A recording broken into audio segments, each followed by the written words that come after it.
Welcome.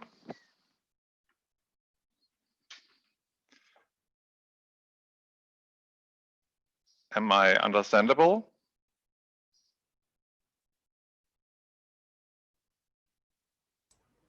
Yes. Okay. Thanks. It's a great pleasure to welcome you to today's seminar, Virtual Modeling Biocomplexity Seminar on Cancer Invasion and Progression.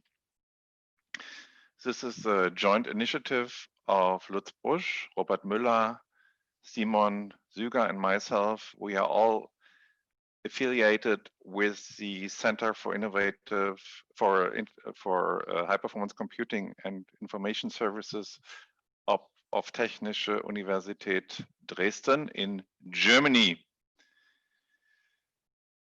I'm very thankful to the head of this institute, Professor Wolfgang Nagel, who generously support this virtual seminar initiative.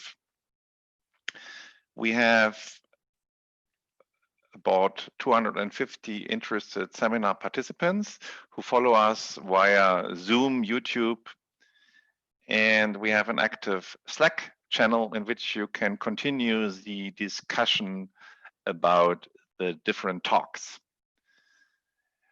Today, we are very happy to have Rob Noble here from the ETH Zurich in Switzerland. Thanks, Rob, for responding positively to our invitation. Before you start your talk, it's a pleasure to introduce you shortly. You have a background in mathematics. You did your master at the University of York in the United Kingdom, and then followed on a PhD thesis at the Department of Zoology, University of Oxford. Your supervisor, Sunetra Gupta and Mario Recca.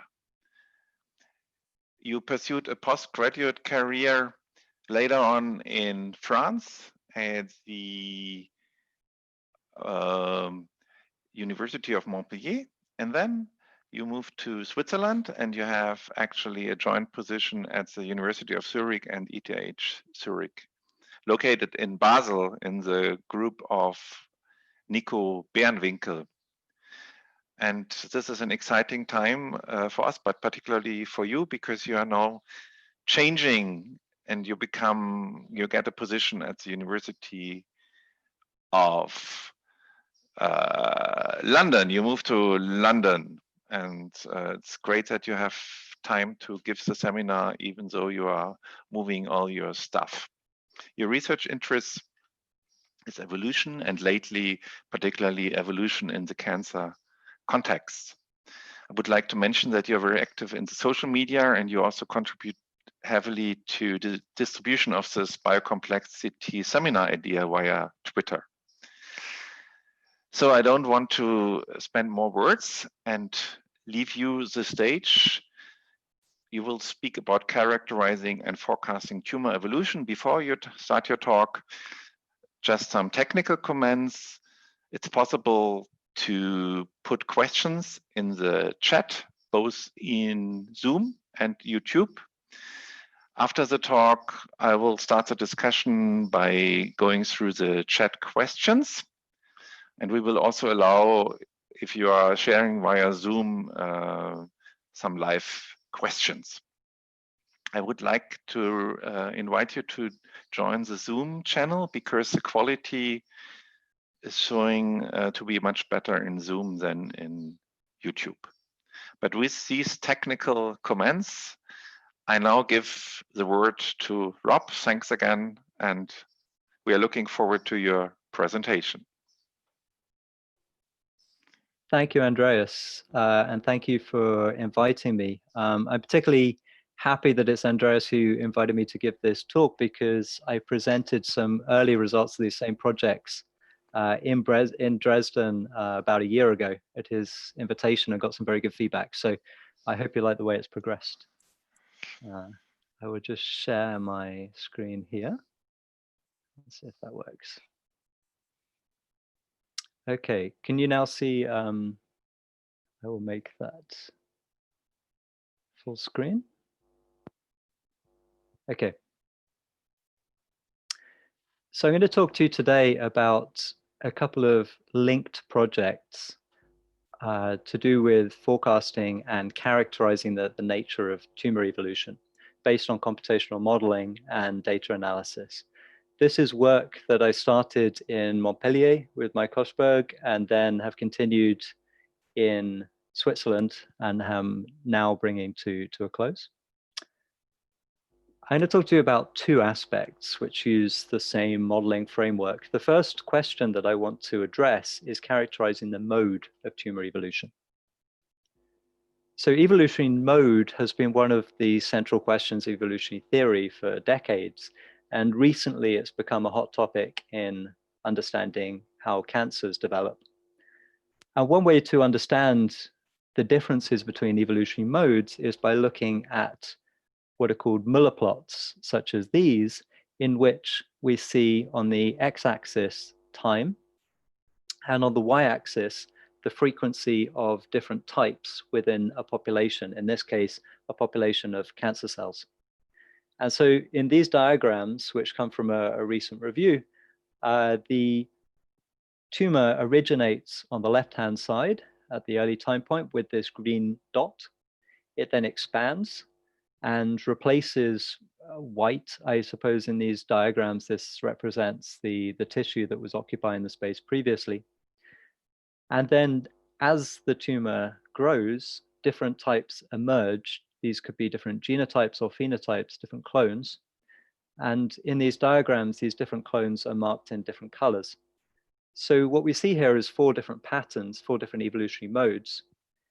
And the first mode we see here is what's called punctuated evolution, in which there's a lot of activity early on.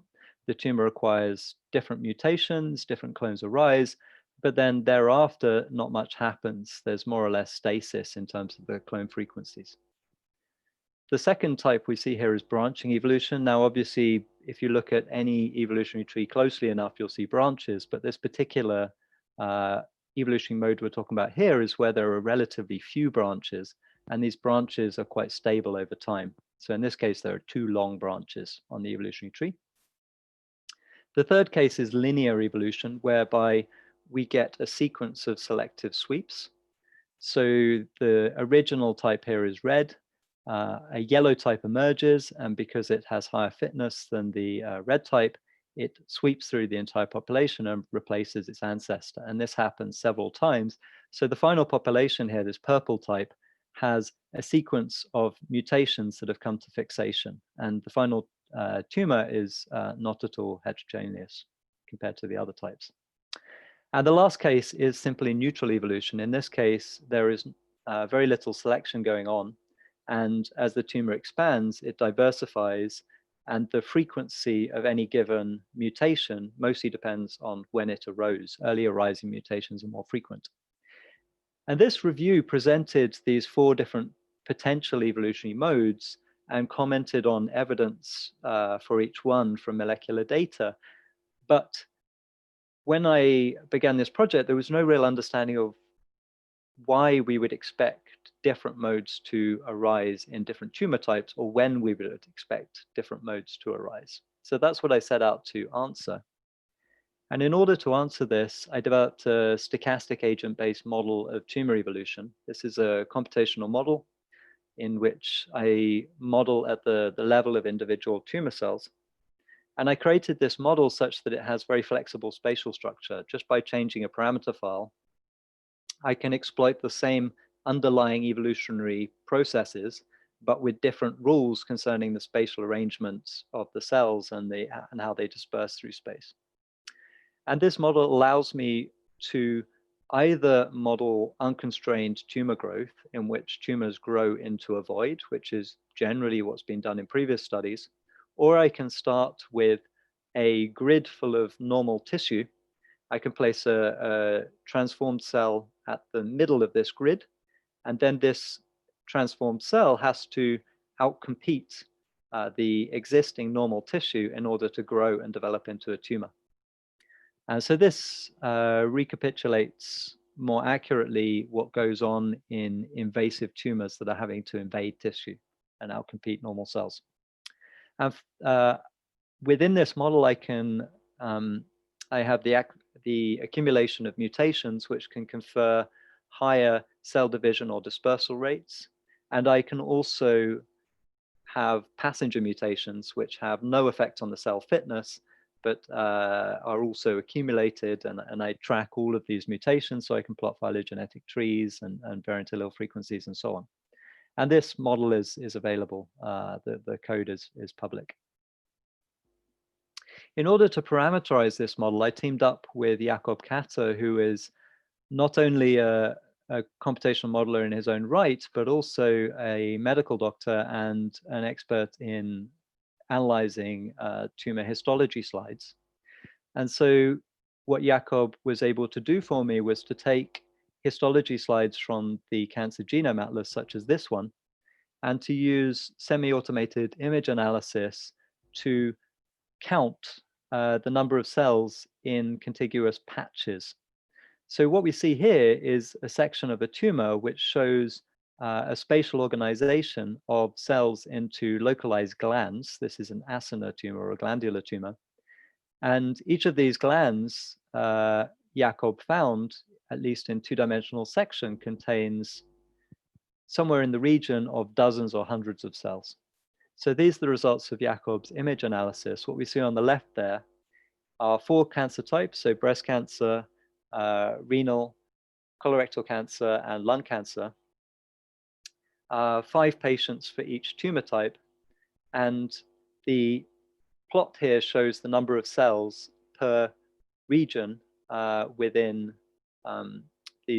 slides randomly chosen from these different tumor types in the Cancer Genome Atlas.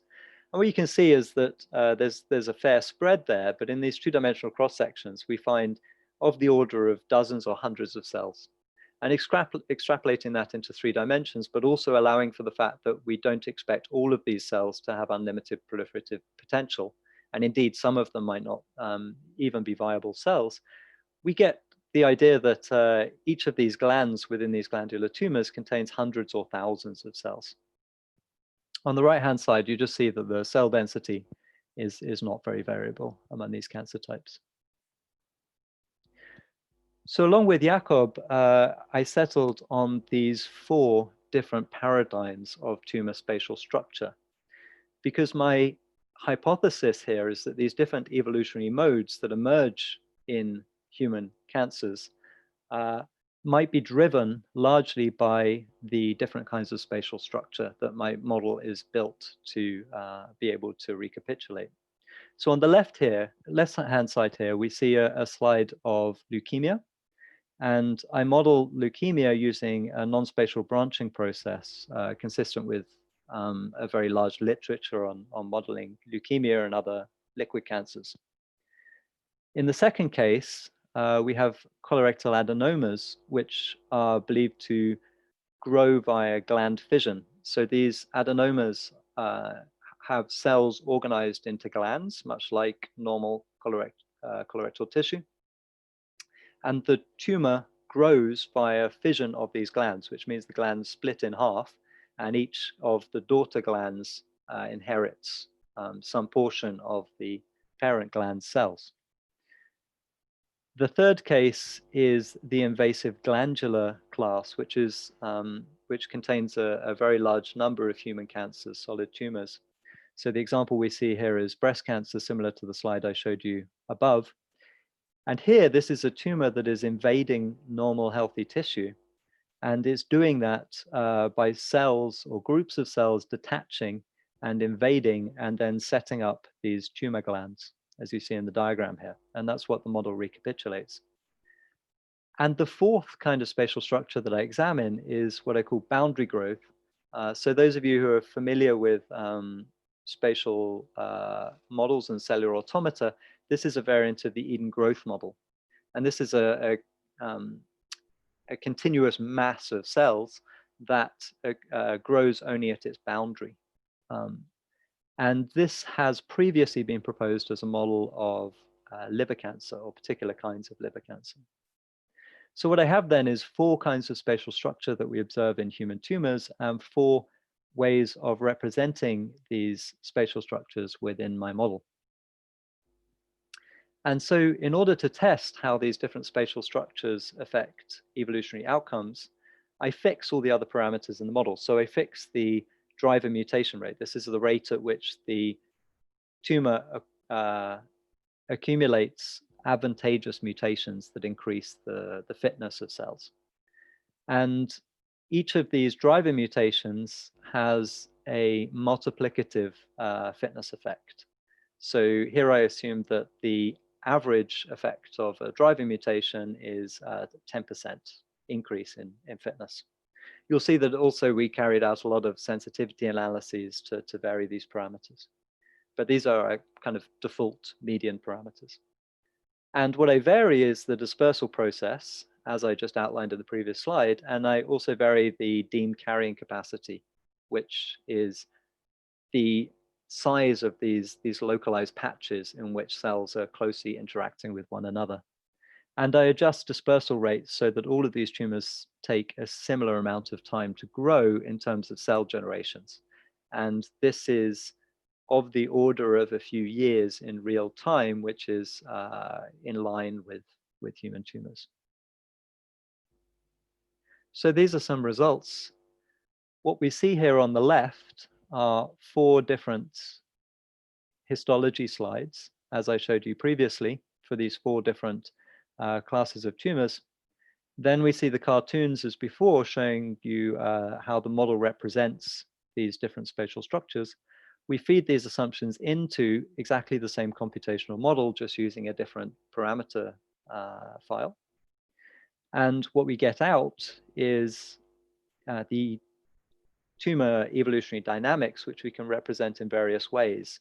So the first way we're presenting that in the 4th column here is, again, Muller plots, as we saw in the cartoon earlier. So in these plots, perhaps slightly unlike the cartoon, I only represent tumor cells. So this gray-brown type is the original common ancestor of all of the tumor cells. And the next column shows the spatial layout, the final spatial layout of the tumor, except in the case of the non-spatial model, in which case we just show the final frequencies proportional to area. And the final column shows the resulting driver phylogenetic tree. So this is a tree in which the nodes represent clones which have different combinations of driver mutations. And the original common ancestor is shown in red. And what we see is that these 4 different models corresponding to 4 different tumor spatial structures produce 4 different evolutionary modes. In the first case, the non-spatial model, because this is a population in which all of the cells are interacting in a large effective population, basic evolutionary theory tells us that in that case, there is a lot of potential for selection. And indeed, we see that with our default parameter values, which are the same in all of these different simulations, in this example, as soon as a advantageous mutation, a driver mutation emerges, it very rapidly expands, and it expands much faster than the original type. And so the final population is dominated by this, this mutation that arose. And so what we see here at the final time point is not a lot of heterogeneity within the tumor, and the population is dominated by this big black node in the final column.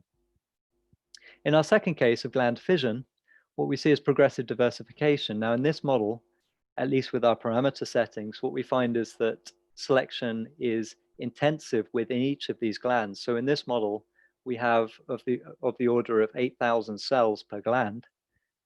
And within each of these glands, the cells are interacting with one another. So there's selection going on within the glands, but there is not a lot of selection going on between the glands.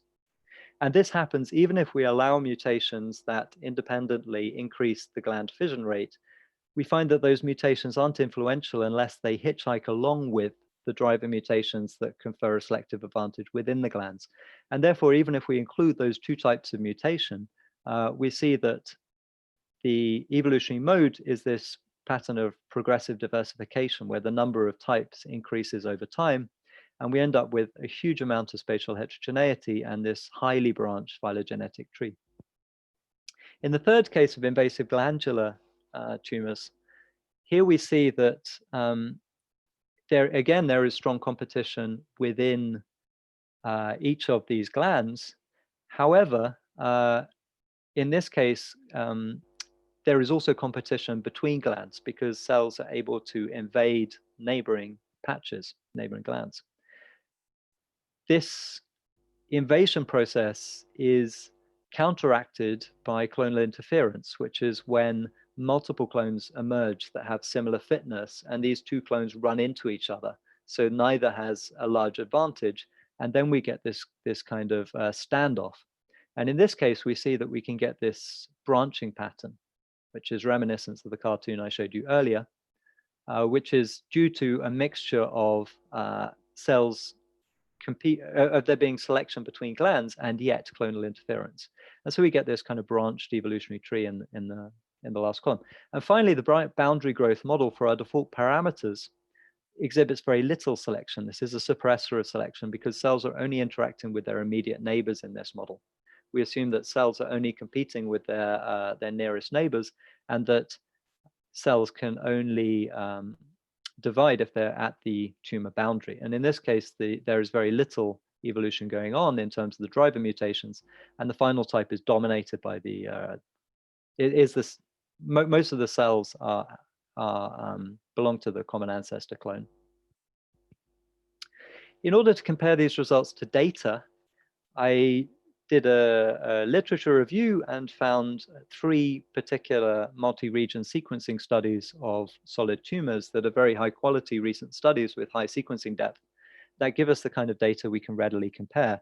2 of these are from the TRACERx consortium, one of them in kidney cancers, the other one in lung cancers. And in these cases, they examined dozens of tumors from many clinics, and they conducted multi-region sequencing, and they were able to reconstruct phylogenetic trees that are comparable to the ones that we can reconstruct from our model, and therefore are readily comparable. The third study is a breast cancer, which has a smaller sample size, but is also very high quality and comparable. And I also used data from a very recent study from the Birenwinkel lab, to which I belong. And this is a single cell sequencing study of acute myeloid leukemia, which is currently, I think, in press or in review, but is available already as a preprint. And this is a highly original study of single cell sequencing in leukemia. So I was very glad to be able to use that data as well. And so from these, the 3 studies I showed you of solid tumors, we can reconstruct these driver phylogenetic trees, which are shown in the first 3 rows of this slide. Here we see some examples. They are labeled with the original patient codes, so they can be traced back to the publication. And in the final row, you see the trees that are produced by the corresponding version of my computational model, randomly selected trees. And in this case, I've removed rare types because we don't expect those to be detected in multi-region sequencing. And you can see, just eyeballing these trees, they seem somewhat similar. They have, reasonably similar amount of branches and branch lengths and distribution of node sizes. But of course, eyeballing can be unreliable. So what we really want are some summary metrics for characterizing these evolutionary processes. And one of the simplest ways of doing that is simply measuring the mean number of drivers per cell, which equates to the average length of the branches weighted by the node sizes. And this gives us an idea of the branch lengths and the diversity of driver combinations. So this is simply the inverse Simpson index of the clone frequencies. So this gives us an idea of the overall diversity of the final population. And that's giving us an idea of the number of branches and the diversity of types. And using these 2 simple indexes, we can take all of the data from those empirical studies and we can plot them on two axes. So on the x-axis, we have the mean number of driver mutations per cell, and on the y-axis, this clonal diversity measure. And each point here is a tumor from those sequencing studies. The black points correspond to solid tumors, labeled so C, K, and P correspond to the 3 different cancer types. And again, they're labeled with abbreviated forms of the patient codes from the original publication. And the purple squares here correspond to leukemia cases. And what you can already see is that there is a clear difference between leukemia and these solid tumors in that in leukemia, fewer driving mutations are accumulated, and also the diversity is lower. And what's nice about these axes as well is that these particular indices allow us to come up with particular relationships we would expect these indices to have in special cases. So the pink curve here shows the trajectory that would be taken by a tumor that experiences a sequence of non-overlapping selective sweeps. So in this case, the tumor would start off with diversity and mean number of driver mutations 1, and then as the sweep progressed, it would increase in diversity, but then the diversity would go down again as it approached having 2 driver mutations per cell. And so this trajectory is what is how the tumor would progress if it had a sequence of selective sweeps. The blue line here shows the upper limit on the diversity of linear trees. So every point below this line, below this curve, corresponds to both well, put another way, so for every point below that curve, it is possible to construct both branching trees and linear trees that correspond to those coordinates. But for every point above this line, it is only possible to construct branching trees. And these these curves here shown in pink and blue give us a way of kind of navigating this space and characterizing these different evolutionary modes. So that's the result from the data. What do we get from the model? So the model is shown on the right here for the different spatial structures. The different spatial structures here, so the brown horizontal crosses are the results of the boundary growth model, in which we see very little evolution. The red is the non-spatial model, which is close to this sequential sweep trajectory. The blue triangles are the results of an invasive glandular model, and the gold circles are the gland fission model. And what you can see already is that the non-spatial model agrees quite nicely with these purple triangles that we extracted from the leukemia data. And the blue triangles, which are supposed to represent the invasive glandular model, well, they have a similar number of driving mutations per cell as we see in the solid tumors. However, they are of higher diversity. The blue points are higher up than the black squares in the left-hand panel. So one might think, well, maybe our model is a bit wrong. But another way of looking at this as well, we can look at sensitivity analysis. We can vary our parameter values within plausible ranges. So here we see the results of many cohorts of simulations. The columns have different driver mutation rates between 10 to the minus 6 and 10 to the minus 4. And the rows have different driver fitness effects between 5% and 20%. And the different colors correspond to different patch sizes, so varying from 500 to 8,000 cells per patch. And what you see is that for certain parameter combinations, we do see better agreement with the data. But this is perhaps a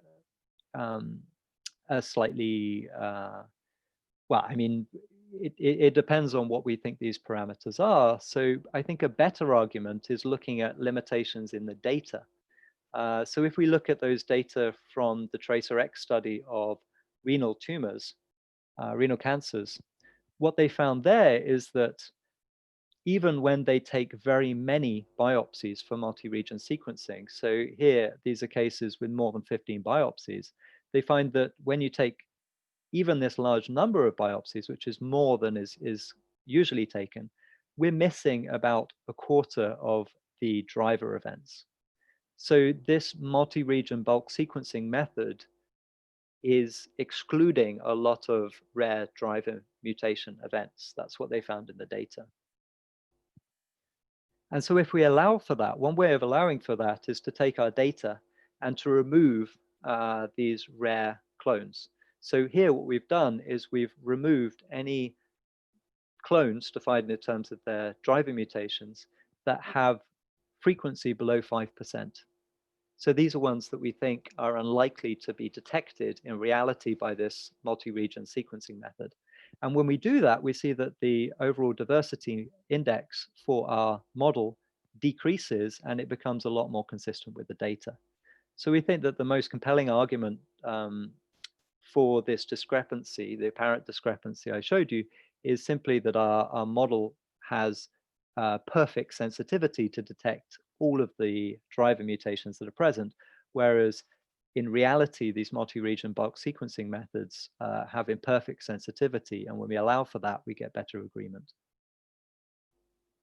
So I've shown you there two evolutionary indices. Of course, there are other evolutionary indices we can look at. So in the left-hand panel here, we again have mean number of driver mutations per cell on the x-axis.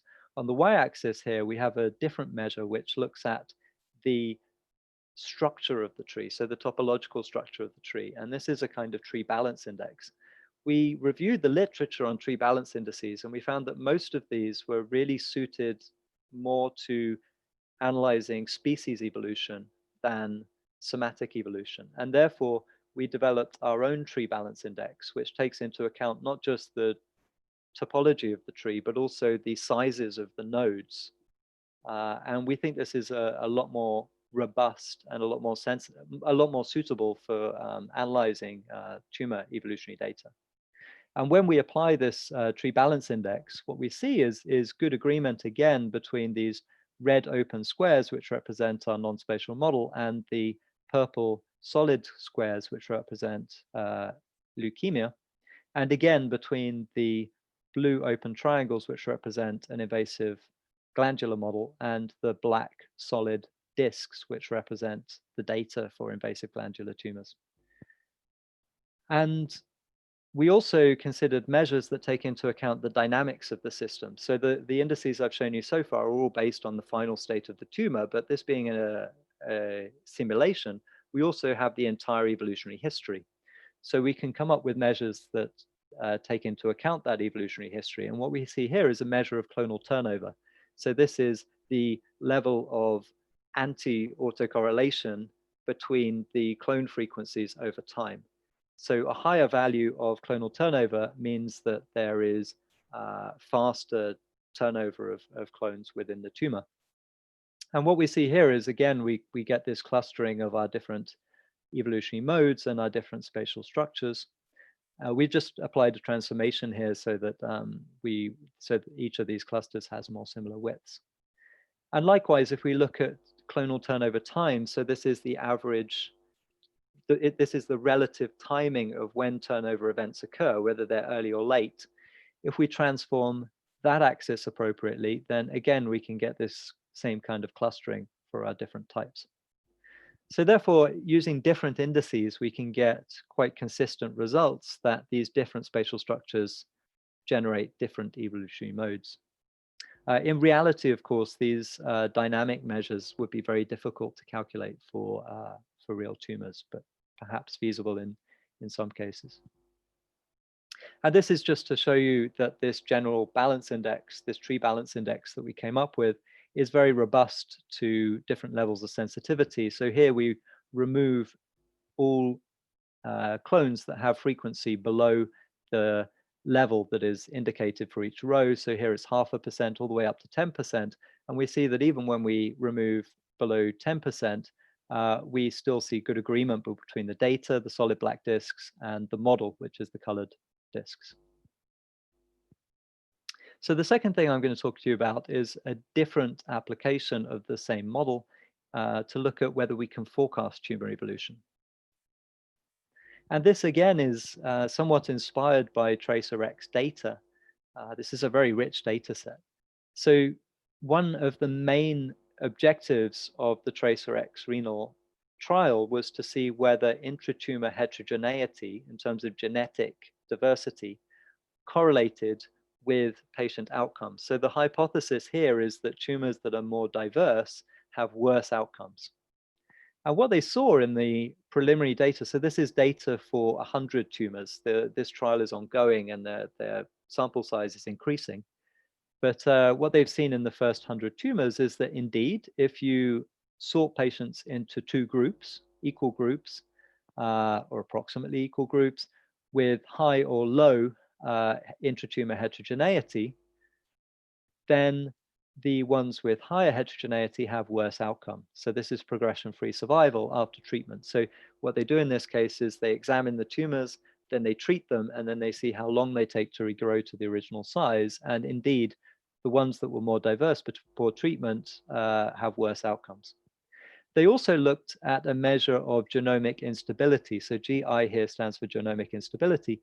And they found that this was also a good index. It could also predict outcomes. And then they looked at the interaction of these two terms by dividing the tumors into four sets with low heterogeneity, low genomic instability, high heterogeneity, high instability, and so on.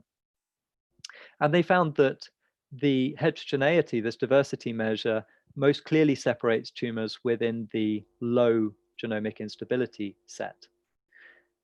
And this was significant until they adjusted for the status quo. So the status quo is stage and grade. And when they allowed for stage and grade, which is the usual way of doing prognosis in these tumors, they found that the difference between these sets is no longer significant. So that's why the p-value goes from 0.005 to 0.75, which is a bit unfortunate, but that's what they found. And then they looked at the Cancer Genome Atlas, which has a much larger cohort of about 300 tumors. And in this case, they found that even when they adjusted for stage and grade, the difference remained significant. So it's possible that as they expand their cohort, that they will still find significant differences. So what I set out to do was to understand why intratumor clonal diversity might correlate with different clinical outcomes and when we would expect this to happen or why we would expect it to happen. And in order to do this, I used the invasive glandular model that I outlined earlier. And in particular, the outcome here, what we do is we simulate a cohort of tumors with identical parameter values. So here you see the trajectories of 100 tumors. And when these tumors reach a certain measurement size, which in this case is 250,000 cells, we set that as time 0, and then we measure how long the tumor subsequently takes to reach an endpoint size, in this case, 1 million cells. So here we've adjusted all of these trajectories so that they all intercept at time 0, and then we see how quickly they grow thereafter until they reach this endpoint size. And what we want to know is whether we can predict this waiting time, shown here as delta t, by observing the tumor at this measurement size. And in this case, I've colored the trajectories according to the cell division rate at the time of observation. And you can see if you observe the cell division rate at this measurement size, then you can predict very well how quickly this tumor will grow. You can see that the fastest growing trajectories here tend to be red, and the slowest ones are blue, corresponding to a lower cell division rate. The question is, can you do, I mean, it's not that surprising we can do this with cell division rate, but can we do this with clonal diversity? So these are some results of running many cohorts of tumors with different parameter values. These are the same parameter values in each case. These are measured at different times. So here we've observed the tumor at 10,000 cells or 100,000 and so on, all the way up to 750,000 cells, and then observed how long it takes these tumors to grow to 1 million cells. And we look at the correlation between a predictor value, a predictor variable, such as mean cell division rate or clonal diversity, and we see how strong the correlation is between that predictor variable and our outcome, which is the waiting time, the amount of time it takes to reach our endpoint size of 1 million cells. And the y-axis then is that strength of correlation. So we're looking for strong correlations. And what we see is that in the case of mean cell division rate, we do get pretty strong correlations. And it doesn't matter too much when we measure, when we observe the tumor. But if we look at clonal diversity, we can see that although very early measurements are quite predictive of how rapidly the tumor will grow, and the positive correlation here means that the higher clonal diversity leads to a faster growth rate. If we observe at a very late time, we see, in fact, in some cases, the opposite trend. So this final purple dot here represents a significant negative correlation between clonal diversity and growth rate. So in other words, tumors that are less diverse are growing faster, which is the opposite of the TRACERx hypothesis. And this is for a particular set of parameter values. Obviously, we did this for a lot of different parameter values and tried to get a good idea of why this was happening. So why would this happen? We can see why this happens by examining one cohort. So in the previous slide, each dot represented a cohort of 100 tumors. And if we look inside one of those cohorts, here, each dot represents an individual tumor. And here we plot clonal diversity versus mean cell division rate in the case of a negative correlation. So you can see, indeed, here there's a clear correlation between higher clonal diversity and lower cell division rate. What this means is that the less diverse tumors are actually less fit as well. The less diverse tumors are more fit, and the very heterogeneous tumors are less fit, which is, again, kind of the opposite of what we would expect. And so although the mean cell division rate does correlate with growth rate, clonal diversity is anti-correlated because it's anti-correlated with cell division rate. And if we examine individual tumors, we can see why this happens. So here we pick out a tumor that has very low clonal diversity and very high cell division rate. And what we see is that this, in the Muller plots here, this tumor underwent a sequence of selective sweeps. So this is the linear evolutionary mode that I showed you earlier. You can see at the bottom here, where I've colored the clones by division rate, that each of these selective sweeps increases the fitness of the tumor. And so the reason that this tumor is not very diverse is because it has undergone a sequence of selective sweeps. If we look at the opposite case of high diversity and low cell division rate, what we see here, and this is a tumor which has exactly the same evolutionary parameters, just stochastically it's followed a different evolutionary trajectory. What we see here is a lot more clonal interference going on and less opportunity for the tumor to increase in its cell division rate. So clonal diversity, therefore, is not always a reliable measure. If the parameters allow for these selective sweeps, then we can, in fact, see that low clonal diversity is a bad thing. It just depends on the evolutionary parameters. And we can summarize that by taking the clonal turnover index that I talked about earlier. So the x-axis here shows how much clonal turnover there was within tumors, within cohorts on average. So each point here is a cohort with different parameter values as indicated. So these three panels here represent different patch sizes, and the colors correspond to different mutation rates and the shapes to different fitness effects. And what you generally see is that tumors that undergo very high turnover have a negative correlation between clonal diversity and average growth rate, whereas those that have low clonal turnover tend to have a positive correlation. And this is consistent with the previous slide I showed you. It's just a more general way of showing it. In reality, though, even tumors that have are of the same size and type vary in biological parameters. In particular, we know that genomic instability varies, as they found in the TRACERx study. And so what we therefore did was simulate cohorts of tumors that, instead of having identical parameter values, have randomly selected parameter values, and in particular, randomly selected driver mutation rates, representing different levels of genomic instability. And in this case, what we see is that very consistently, we get a positive correlation between clonal diversity, shown here, these are the purple dots, and the future growth rate. So even if you measure at a late time point, you see a positive correlation, significantly positive correlation between clonal diversity and growth rate. More diverse tumors grow faster. So this is more consistent with what they expected to see in the TRACERx trial. And this is robust to sampling by error. So here, instead of looking at the clonal diversity across the entire tumor, we took small biopsies mimicking the multi-region sequencing protocol. And we looked at clonal diversity only within the biopsy samples. And again, we see this positive correlation. That's forecasting growth rate. But of course, what clinicians really care about, and what was the endpoint of the TRACERx trial, was progression-free survival.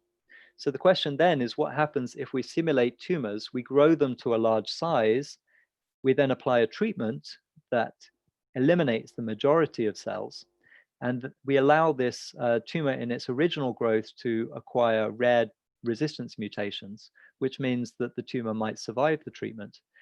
Then after the treatment, we follow the regrowth of the tumor, and we measure how long it takes for the tumor to regain its pre-treatment size. So this is progression-free survival.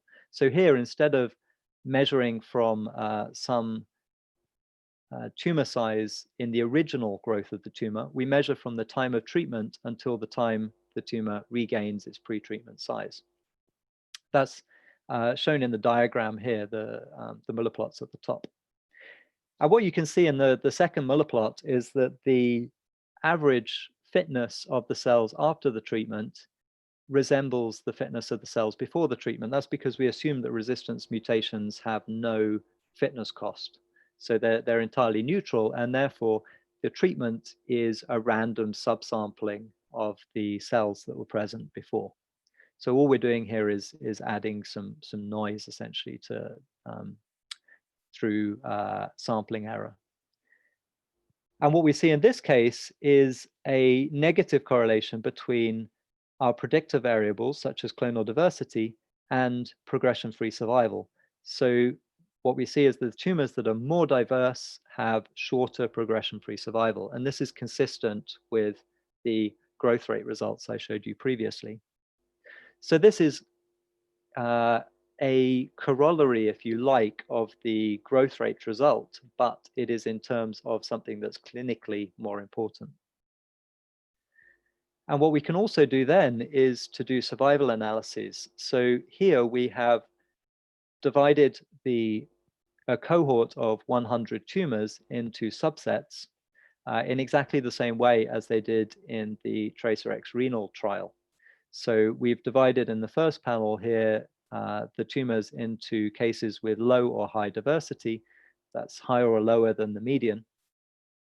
And we see that those that have lower diversity have longer survival. And this is consistent with what you see in the lower row, which is the result of TRACERx Renal in their cohort. And then we divide by our driver mutation rate, and we see that tumors with high driver mutation rates progress faster, which is not very surprising from the way our model works. And this is consistent with what the TRACERx study observed for genomic instability, which we assume correlates with the driver mutation rate. And finally, we divide into 4 subsets, as they did in the TRACERx trial.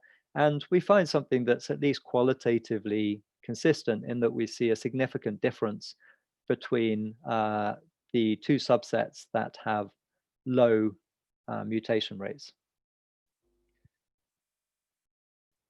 However, if we do a more sophisticated analysis, so in this case, we've taken these continuous variables of diversity and mutation rate, and we've discretized them into these blocks. And the problem with that is that these 2 things are correlated. So higher clonal diversity also correlates with higher driver mutation rate, at least in our simulations. If we treat these 2 variables instead as continuous variables, then we see that diversity in a 1-factor Cox proportional hazards model is a very significant predictor of survival.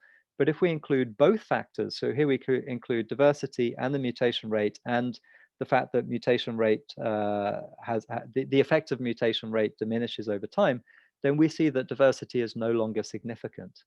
And this is somewhat consistent with, again, what they found in the TRACERx study. So in summary then, we find that human tumors are predicted to have 4 different evolutionary modes, which we call oncoevotypes. And these are mostly governed by the mode of cell dispersal and the range of cell-cell interaction, the kind of spatial structure.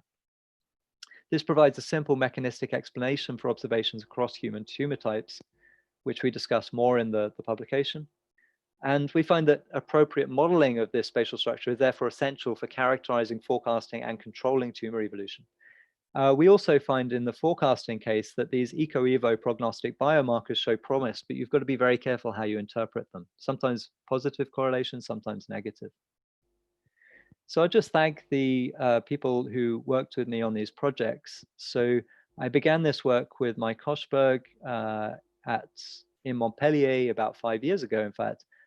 John Burley and his master's thesis worked on an early version of the forecasting project.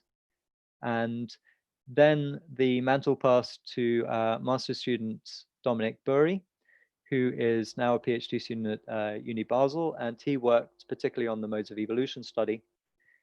Cécile Lesueur has been fantastic as an intern before her PhD, working on both of these projects and running a lot of new analyses and simulations and really developing the project with me. Jean Lemont is the genius behind the tree balance index that I presented, which is a lot of work in its own right. And Jakob, my collaborator, who's been working on the pathology side of things for me and providing a lot of assistance understanding the tumor biology. And Yannick, who helped make sure all of the mathematics was appropriately rigorous. And so that's all that I have to say, except that, yes, in a week's time, I start my contract at City University of London. And you can find out more about what I'm doing via my website, and that's my Twitter handle. Both of these projects are on bioRxiv in preliminary form, but the published forms are going to be considerably more sophisticated. They'll come out soon. Thank you.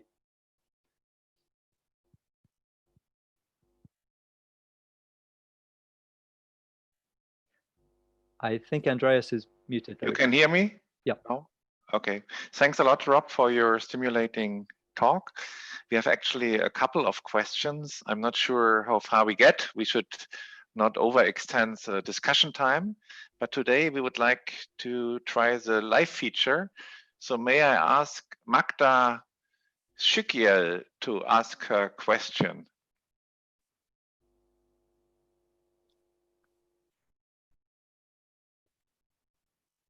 Does this work? Can you hear me? Yes. Okay, perfect. Welcome. Yeah, thank you so much. Thank you for letting me speak.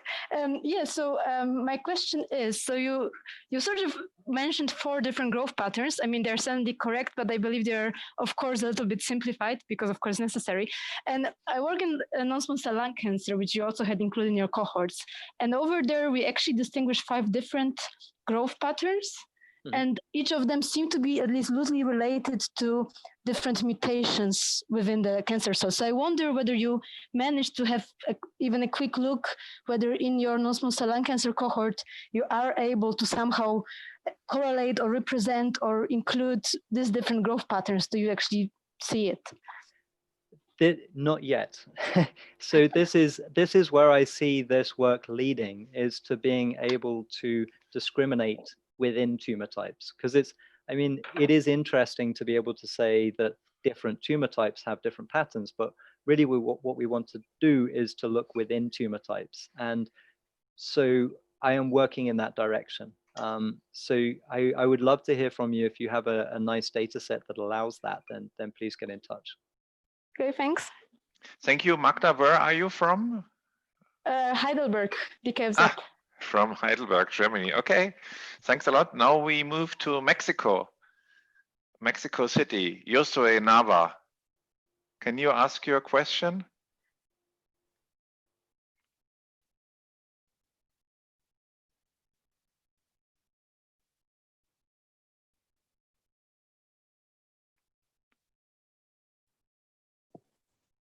Okay, can you hear me?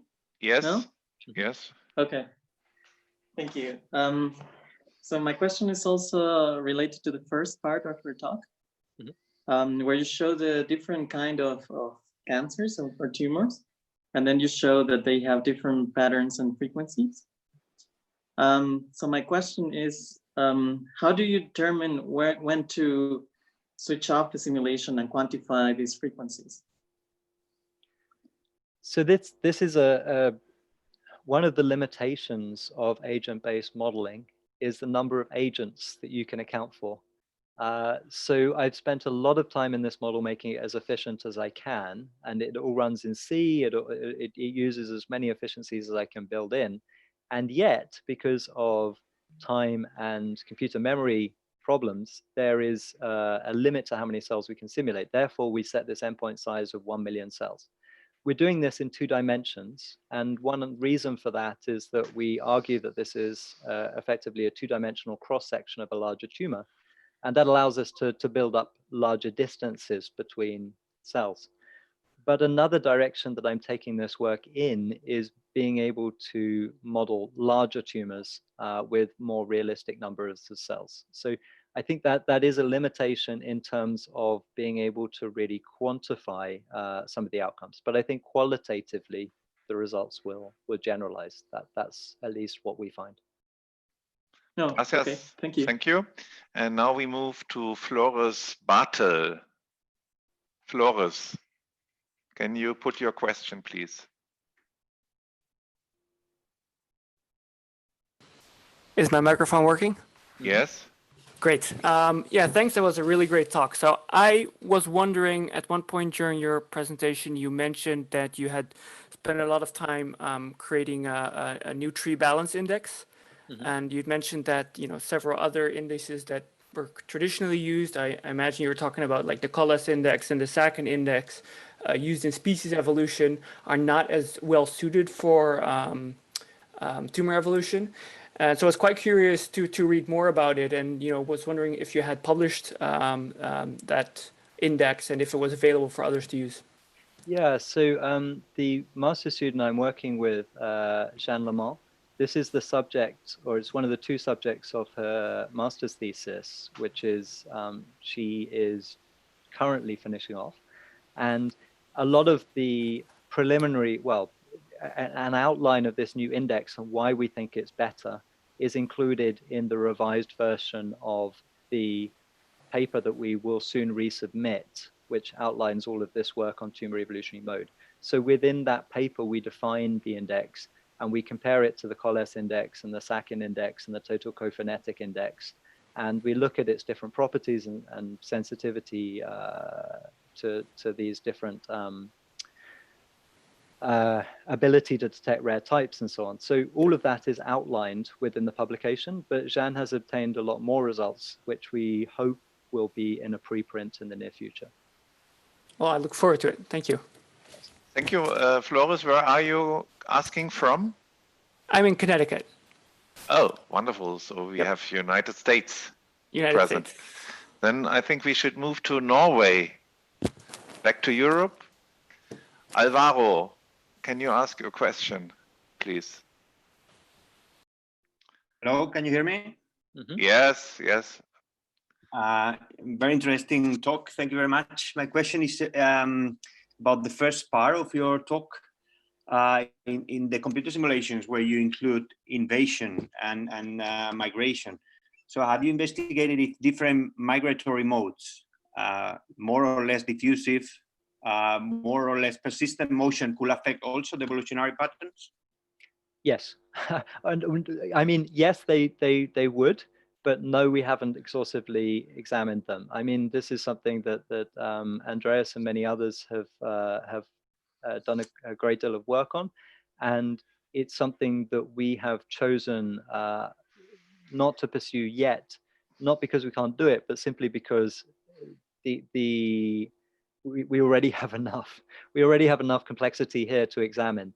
But yeah, a very interesting extension of this work would be to look at different dispersal kernels to allow cells to go longer distance or directional.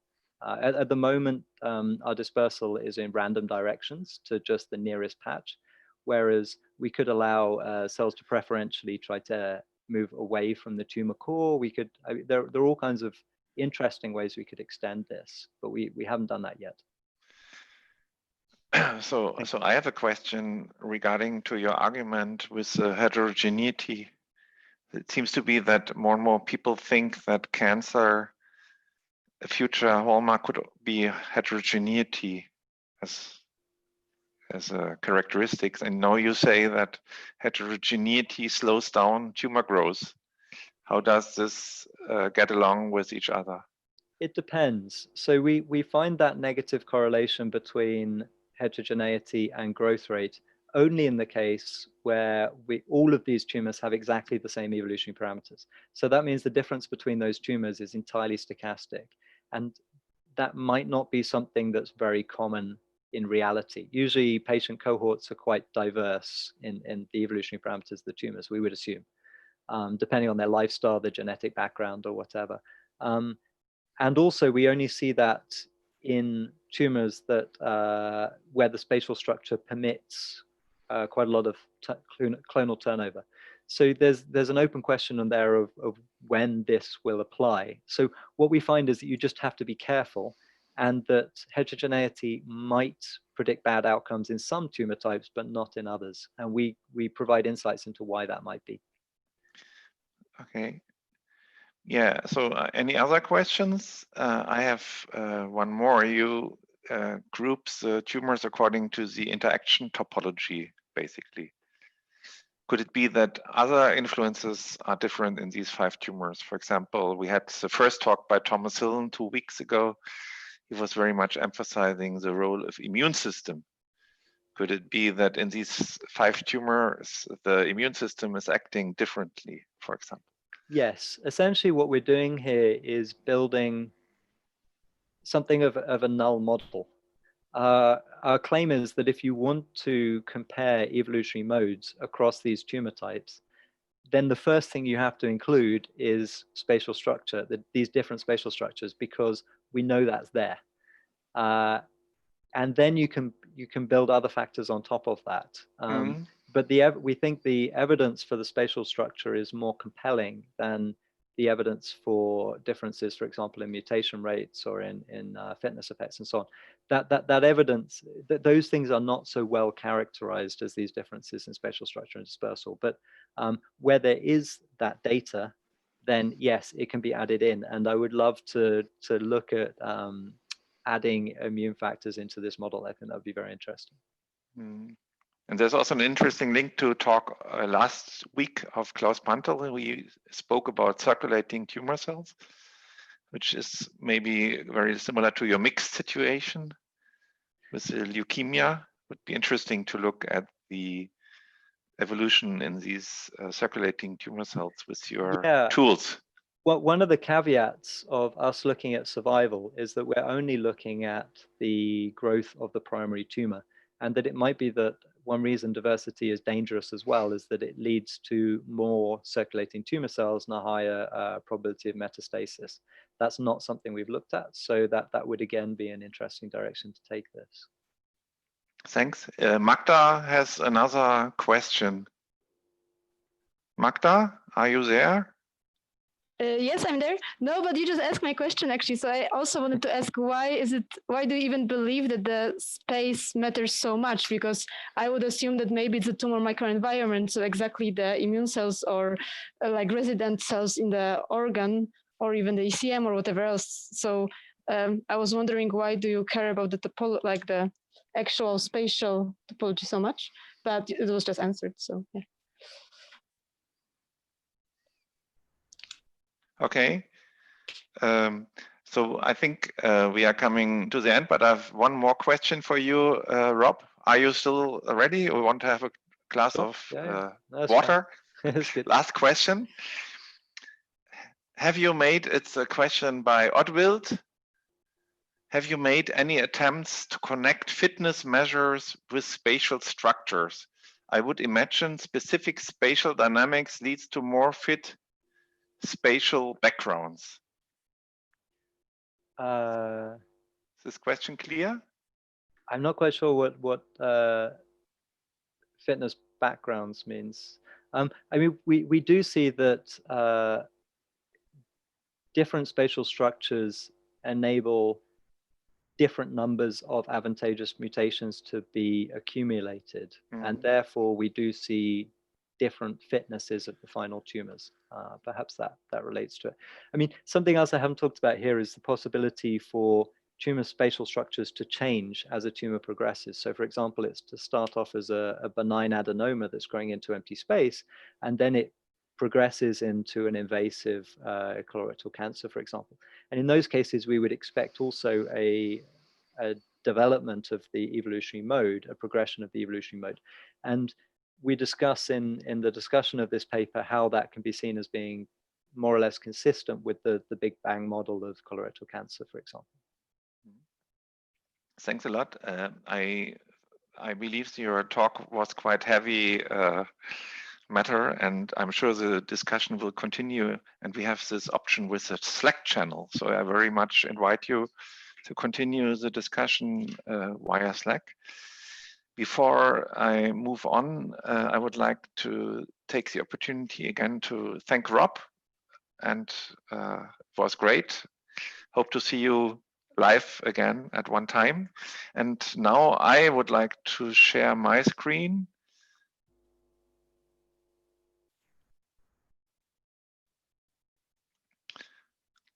Can you see it? I think so. I would like to invite you for the next Wednesday seminar. This will be given by Simone Clou from Luxembourg, and she will speak about one particular cancer, namely glioblastoma, and her studies on cancer cell invasion in this very, very nasty tumor. So I hope to see many of you again next Wednesday. And with that, thanks to all of you, and particular to Rob. Have a nice morning, day, evening, or night, wherever you are. Goodbye. Thank you.